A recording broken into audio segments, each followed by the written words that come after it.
اور آپ سائنس سے باتیں کریں, اور کم از کم یہ لوگوں کو سوچنے پہ مجبور کرے گی, اور ان کی جہالت کو ختم تو نہیں لیکن کہیں نہ کہیں کم ضرور کرے گی. تو آپ بھی اچھا کام کر رہے ہیں, اور آپ جیسے کہہ رہے تھے کہ آپ اور ویڈیوز سائنس کے پرسپیکٹیو سے بھی لائیں گے, اور آپ کی شاید وہ آ بھی رہی ہے یونیورس فرام نتھنگ. کل ہے بھائی پاکستان کے وقت شام 4 بجے, اور انڈیا کے وقت 4:30 بجے. امریکہ کا وقت بھی میرے ذہن میں نہیں ہے. وہ ویڈیوز کیجول ہے, حارث اور میں دونوں ہوں گے تقریباً 2 گھنٹے. اس بک کو میرے خیال ہے ہم 3 سے 4 سٹریمز کے اندر کور کریں گے پوری. بہت اچھی بک ہے, اگر آپ پڑھنا بھی چاہیں تو تقریباً 180 صفحے ہیں جو اس کے پڑھنے والے ہیں. وہ آپ بڑے آرام سے جا کے اس کو آرام سے پڑھ کے اور آپ اس کو سمجھ سکتے ہیں. ٹھیک ہے, تو کل ہم زبردست ہوگا ہوپ فلی. کل اس کے جو ہے نا وہ بہت اچھا سیشن ہوگا, آپ لوگوں کو بہت پسند آئے گا, اس بات کی میں آپ کو گارنٹی دیتا ہوں. کوسچنز لیں گے کل یا نہیں؟ کوسچنز کا کیا کریں گے؟ دیکھیں گے کل ہم کور کریں گے نا, اس کے بعد کوشش کریں گے مگر بریفلی لیں گے, زیادہ نہیں ہو سکتا. اس کے علاوہ میں سائنس جرنی پہ جا رہا ہوں, سائنس جرنی کے چینل پہ. وہ فرائیڈے کو اسٹریم ہے سائنس جرنی کے چینل پہ, جس میں میں ہیومن ایوولوشن کا ایویڈنس ڈسکس کروں گا. ٹھیک ہے, اور میرا جو مین پرپز ہے اس دن سائنس جرنی جس نے سبسکرائب کیا ہوا وہ دیکھ لیں سارے.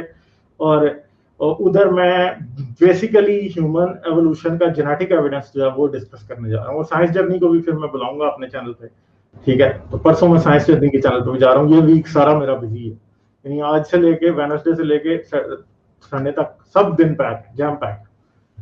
ٹھیک ہے, یہ تو زبردست ہے, کافی کچھ سیکھنے کو ملے گا. تو آپ کریں اس پہ کام, ہوپ فلی پھر بات ہوتی ہے. چلیں ٹھیک ہے جی, thank you, always nice to have you. پھر آئیے گا. ٹھیک ہے, تھینک یو.